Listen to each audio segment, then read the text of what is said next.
There is a certain kind of weight that settles on a man's shoulders when he gets to be my age. It ain't the gravity. It ain't the years stacking up on the calendar. It's the weight of an empty chair at the table. You know the one I mean. It's the spot where somebody used to sit. It's the place where a voice used to be. Now it's just dust and quiet. You know exactly what I'm talking about. See, I'm 81 years old now. I've walked this earth long enough to know that things change, seasons change, houses change, but I didn't think love was supposed to fade like paint on a siding. I gave them everything. I mean everything. I worked nights when my eyes were burning. I worked weekends when my body was begging me to rest. I missed ball games. I missed anniversaries. I missed moments I can't get back because I was out there grinding so they could have a chance. I wanted them to have it easier than I did. I wanted them to fly. And I guess they did. They flew so high they forgot where the nest was. They forgot the branch that held them. Now I'm sitting here in 2026 with all these gadgets, screens everywhere, phones that know my heartbeat, but none of them tell me what I really want to know. None of them tell me that I matter to somebody. That's what I got to show for a lifetime of sacrifice. Now you're sitting there in your own quiet house, and I know you feel it too. You check the screen, you refresh the feed, you look at the family group chat. It's dead, silent. You see pictures of them somewhere else, smiling, laughing with other people. And you're not in the frame. You pick up the device, you type out a message. Hope you're doing well. Just thinking about you. You hit send, and you watch the little dots. You wait for the 3 little dots that mean they're typing back. And they never come. You wait and nothing. Just a blue check mark. Read. Ignored. Well, let me tell you something today, and this might burn a little bit, but it's the truth. Stop typing the message. Put the device down.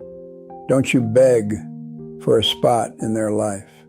Don't you offer up your dignity just to be acknowledged.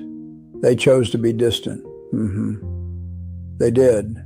And if you keep pushing yourself into their space, you're losing the only thing you got left, man, your self-respect. Now, let me tell you what you're going to do instead, the hard truth. See, first thing is we got to talk about why you're reaching out. You're hollow. I know it. You feel like a ghost in your own story. You're scared that if you stop knocking on their door, they won't even notice you're gone. You think, if I don't remind them I'm their father, the tie is cut forever.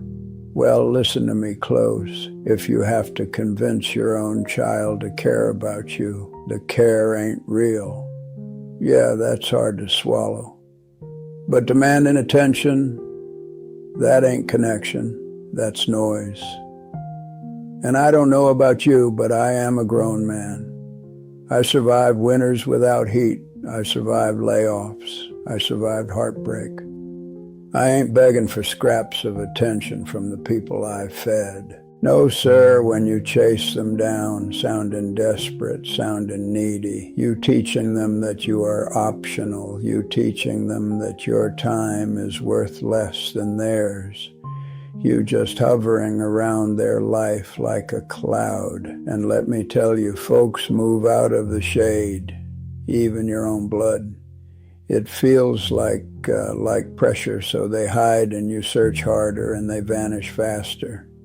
You got to stop the searching today. Right now, the chasing ends. Now, step 1, you got to kill that shame. I know what you do at night. You lay there in the dark, replaying the tapes. Maybe I was too strict. Maybe I wasn't expressive enough. Maybe I loved them wrong. Look here, ain't no parent perfect. I wasn't perfect. Lord, I made mistakes, plenty of them. But I showed up. I didn't walk away. I put food on that plate. I kept the wolves away from the door. I loved them the best way I knew how. If your children, if they ignoring you today for no reason, that's on them. That ain't on you. You can't apologize for living forever, and you sure can't pay for it with your peace today. If they want to be strangers, let them be strangers. That's a heavy bag to carry. You don't got to carry it for them. Forgive yourself, man. You did your job. The contract is done. You deserve some rest. Step 2, light the lamp. So you asking how if I don't call them what I'm supposed to do? Just sit here in the dark. No, you light the lamp. My grandfather used to say, boy, a lighthouse don't run out into the sea to find the ships. It stands on the rock, it shines, and the ships find their way. See, for 5 years, I sat in this living room staring at the driveway, waiting for headlights, waiting for a visit. 6 months ago, I said enough. I got out of this house. I started working on that old truck in the garage. Started getting my hands dirty again. I started driving down to the diner every morning. I talked to the waitress. I talked to the strangers at the counter. I started volunteering at the shelter, packing boxes, helping folks who got nothing. I started walking the neighborhood. I know every dog on this block now. I know every tree.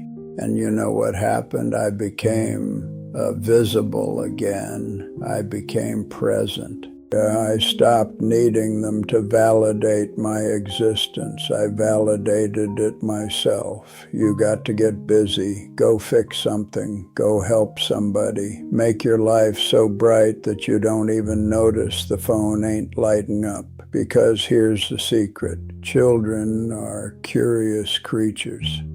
When the pressure stops, when the guilt stops, they start wondering why daddy ain't chasing. Is he okay?